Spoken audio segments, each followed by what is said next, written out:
ఓం నమ శివాయ శ్రీమాత్రే నమః. మిత్రులకి శ్రీభిలాషులకి అలాగే నన్ను ఇంతగా ఆదరిస్తున్న యూట్యూబ్ ప్రేక్షకులందరికీ కూడా పేరు పేరు ధన్యవాదాలు. మిత్రులారా, మీ అందరికీ పరాదేవత ఎలవేళలా మీతో ఉండి మీ మనోవాంఛ నెరవేర్చాలని మనస్ఫూర్తిగా కోరుకుంటున్నాను.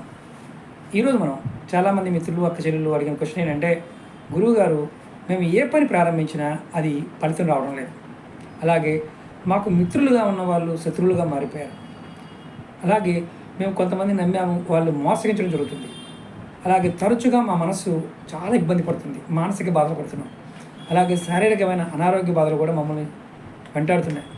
మేము ఏం చేస్తే తేలిక ఖర్చు లేకుండా బయటపడతామో చెప్పండి చాలామంది అడిగారు.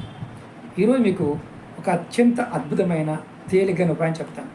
ఇది ప్రయత్నపూర్వకంగా చేయండి. ఇది ఆంజనేయ స్వామి టెంపుల్లో చేయాలి. ఎక్కడైనా సరే ఆంజనేయ స్వామి దేవాలయంలో చేయాలి. అంటే రాముల వారి టెంపుల్ ఉన్న అక్కడ ఆంజనేయ స్వామి దగ్గరైనా చేయాలి. ఈ ఉపాయం ఆడవారైన మగవారైనా చేయవచ్చు. నెలసరి సమయంలో మాత్రం చేయమాకండి. అలాగే ఎవరైనా మరణించి ఉన్నా అప్పుడు చేయమాకండి. ఎలా చేయాలో చెప్తాను, ప్రయత్నపూర్వకంగా చేయండి. అలాగే మీకు ఈ వీడియో నచ్చినట్టు లైక్ చేయండి, ఛానల్ని సబ్స్క్రైబ్ చేసుకోండి, పక్కనే ఉన్న గంట సింబల్ని యాక్టివేట్ చేసుకొని 10 మంది మిత్రులకు షేర్ చేయండి. మీరు స్వామివారి టెంపుల్కి వెళ్ళండి. ఆలయంలో ఒక మట్టి ప్రమిద తీసుకోండి, అంటే ఇంటి దగ్గర తీసుకురండి. ఆ మట్టి ప్రమిదలో కొద్దిగా నువ్వులు నిండిపోయండి. నువ్వులు నుండి పోసిన తర్వాత 2 ఒత్తులు వేయండి.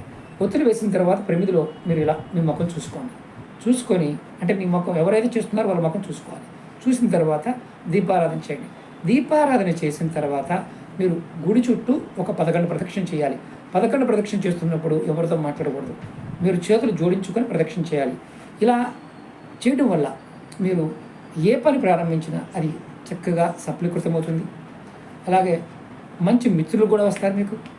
శత్రువులుగా అంటే మారిన మిత్రులు కూడా మీకు అంటే మిత్రులు శత్రువులుగా మారిన వారు కూడా మళ్ళీ మిత్రులుగా మారుతారు. మోసగించడం అనేది ఆగిపోతుంది.